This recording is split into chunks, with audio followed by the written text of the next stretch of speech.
And we use Vertiport all the time in EMS. When we come up to Chicago, if we can't land at the hospital or whatever, we'll come to the Vertiport. And the Vertiport's not exactly what it used to be either. As you can see, half of it's turned into a bus depot. And as Kenny mentioned earlier, technically the Vertiport is a private place. You can land here, but they just request that you call in advance and say, hey, I'm coming in and whatever.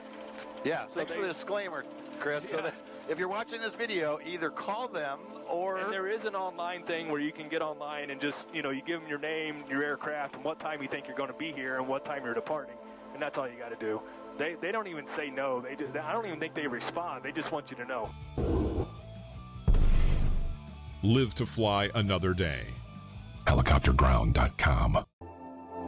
So one thing interesting that I find about flying in downtown Chicago is ultimately you can fly downtown Chicago and you don't have to talk to anybody, which I think is wonderful and great. I'm just surprised since, what happened 9/11 that we're able to do that, and it's a privilege.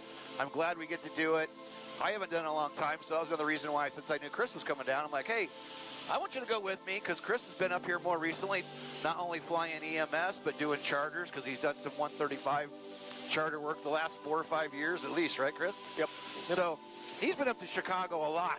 So I said, yeah, I can figure it out, and I know what to do, but, in case anything's changed, I haven't been there in a long time. Let's all go up there. And the only thing we had to do, I'll kind of point the camera where we came from. We came from the east, and behind us is Chicago Airport, which is a towered airport. So we did have to talk to Gary as we're, did I say Chicago Airport? Okay, I meant Gary. But it's Gary Chicago, right? Yep, Gary. All right, so Gary's at Class Delta.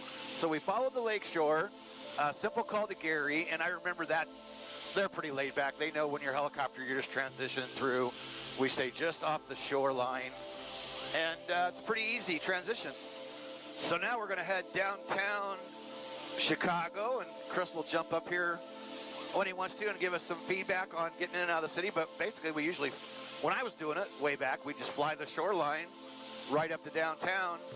And then when I was doing EMS, you'd be going to a different hospital here or there. We have to watch out for Bravo and Charlie, but those are both west of downtown. So you can literally fly the lakeshore, as we're showing you now. We can fly the lakeshore all the way up to downtown. And we can fly over Navy Pier, we can fly around the buildings. Of course, using caution and always keeping in mind where am I going to go in the case the engine quits, but... Yep, and not to change subject, but we're going to look at the Vertiport here. Okay, yeah, go ahead and tell us all about it. If you see that smokestack right there, kind of in that group, that's a key point to look at. And we're flying along Lakeshore. A lot of times I'll fly right over here and I'll pick up this highway to the left. Okay. And that's actually going to be the Skyway route inbound. Okay. So we'll make our way over here, and we're staying low. We're probably about 600 feet off the ground right now, and we're staying low because we have Midway, which is Class Charlie, and we have O'Hare, that's over here. So there are jets coming in and out, and I'm surprised we don't see a lot more of them today, but since the wind's coming out of the west, they're going to be landing to the west, so they're coming over the lake, they're coming over the city and landing. So we're staying low below them. So what I usually do is I look for that smokestack, and then I start finding the highway. So this highway right here, which I don't even know what that is, 90 I think, right here. I'll run that north. Okay. So this is the Skyway route right here. And so I run the Skyway, there's my smokestack. I run the Skyway north up to these tracks right here. And then as soon as you come up on the tracks, you're going to hang a left. And look at all those people in line on the runway, or the roadway barely moving. So here are the tracks. Okay. And now the Vertiport's one of those where it's kind of hidden in all the scenery down here. Those are some good landmarks to get over here, though. Oh, yeah. Vertiport traffic, helicopter 181 Mike Bravo is approaching from the east. We're just going to do an approach and then depart the west, Vertiport. So part of the reason is the railway here is a nice landmark to see, but it also gives you an open area. Because if I should have an engine failure right now, where am I going? I'm going right down on the tracks. And if you look over here at about our 1 o'clock, you see that you got the huge open parking over there, but then you got this small little area right here, and that's the Vertiport. Okay. So we slowly what I usually do is just start slowing down, start coming down, and I keep the nose pointed into the wind here, and I just start slowly sliding over. Oh, there's a yellow R-44 down there. I see it now. Yeah. So you're going to come over this building. Well, not quite over the building. I'm just going to cut the corner right here. You got the subway that comes through. And we use Vertiport all the time in EMS. When we come up to Chicago, if we can't land at the hospital or whatever, we'll come to the Vertiport. And the Vertiport's not exactly what it used to be either. As you can see, half of it's turned into a bus depot. And as Kenny mentioned earlier, technically the Vertiport is a private place. You can land here, but they just request that you call in advance and say, hey, I'm coming in and whatever. Yeah, so thanks for the disclaimer, Chris. Yeah. So that if you're watching this video, either call them or... And there is an online thing where you can get online and just, you give them your name, your aircraft, and what time you think you're going to be here and what time you're departing. And that's all you got to do. They don't even say no. I don't even think they respond. They just want you to know. So that's the Vertiport. I'll turn, tails coming left. And so before COVID, they used to run flight tours out of here all the time. And I don't even think they have a 100 low lead truck here anymore. They do have Jet A truck. But anyway, that's the Vertiport. You park in one of those circles. There's 3 circles there for you to land in. And then you just walk right inside on the side door there. And then you can hang out here. You can catch an Uber to Soldier Field, or you can do whatever. All right, warning caution lights look good. Everything's looking good. Pulling power coming up. Is there a landing fee? In a piston model, I don't know, to be honest with you. Okay. Now, is there a landing fee when I come in here for a charter? Yep, absolutely. They charge you like crazy. I'm coming right, because we are close to the inner circle of the Class Charlie for Midway, which is right to our left. Okay. So if you depart westbound and you turn south, you're going to go right into the Charlie, so you got to be aware of that. And there is kind of a noise-sensitive area right through here. So what they do is you just kind of depart westbound. Okay, so I saw you shot to where they want you to land, correct? Yep, and then you hover taxi over to, and you park on one of the circles. Okay, so you park in one of the circles.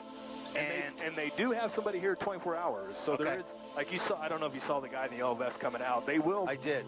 If you call them up on the 2305, they will come out, and they will, they'll usually answer you, and they'll come out and usher you in. Okay. But once we get going out this way, there really is, now we are under Bravo, but this shelf out here is probably 3,000 feet or whatever, so we're not even close to being in the Bravo airspace for O'Hare.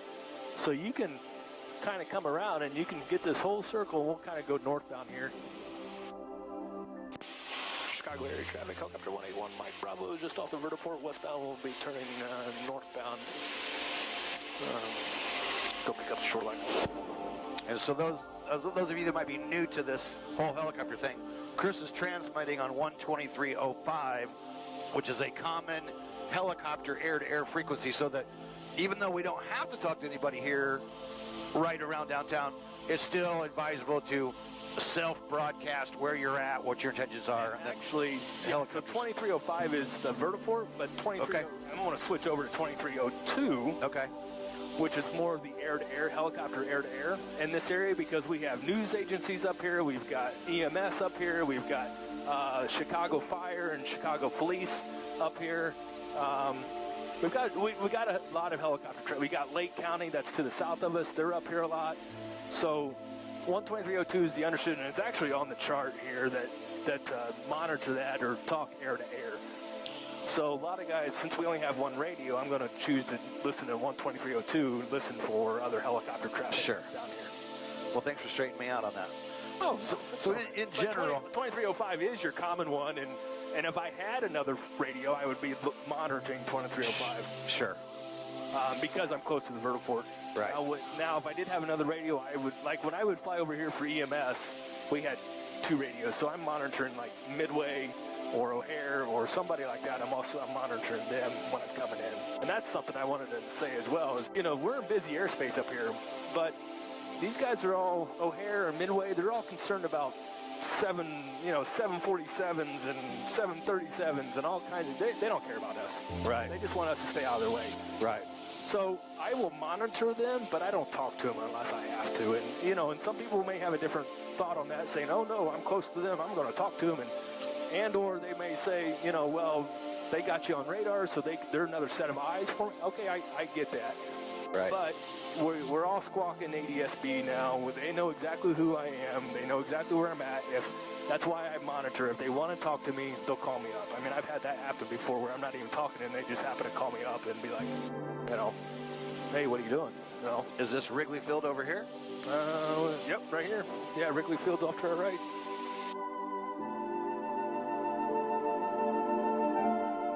And yes, as we're flying over beautiful Chicago in that water, we can get the full PDF for free right here as Private Pilot 101, a helicopter training blueprint.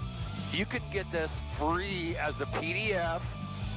You can get the paperback, you can get the Kindle, and you can get the audiobook now at privateblueprint.com. That's it, right, Yep. Lindsay? Yep. The easiest way is privateblueprint.com. You can get either the full book in PDF for free, download immediately, and you can get the paperback version there, and it'll take you to Amazon. And then we got another one where I'll sign them for you, and we'll send from the H.O.G.S Hangar, but I don't remember what that. We'll put the link down below the video. Yeah, we will. Or you can email Heather. You can email Heather too. We'll sell you one, and I'll sign it for you and imprint whatever you want. Like, hi Dave, you're the greatest R-44 pilot of all time, Kenny Keller, 2024 or whatever. So helicopterground.com for all our courses, privateblueprint.com. Thanks for tuning in. Put your comments down below about flying in out of Chicago. Thank Chris Hauser for being our captain today and giving us the latest, greatest tips and tricks for the heliport, vertiport in Chicago, Illinois. So, helicopterground.com. Peace out. Goodbye. See you next video. When you feel the pressure to fly, but know the right decision is to stay on the ground, hit the H.O.G.S no-go and live to fly another day. Helicopterground.com